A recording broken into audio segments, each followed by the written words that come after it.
Baiklah, saya akui sebagai seorang wartawan pelatih yang berada di Suara Sarawak, tiada kata-kata yang boleh saya ungkapkan bagaimana pengalaman dan juga cabaran yang saya hadapi sepanjang berada di sini. Dan banyak pengalaman, banyak peristiwa yang masih terpahat di ingatan saya sampai hari ini. Hi, my name is Unji. I'm the one who did the baby Shima videos, the microphone on the baby, and all those fun things. My experience interning here is that all good things. I've been sent to multiple places, far away even. Man, I feel amazing.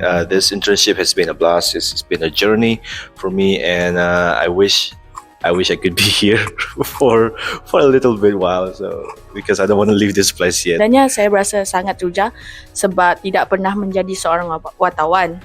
Menebu bual orang secara berhadapan adalah bukan saya. Tapi semenjak saya bekerja di sini, saya mampu berhadapan dengan orang ramai.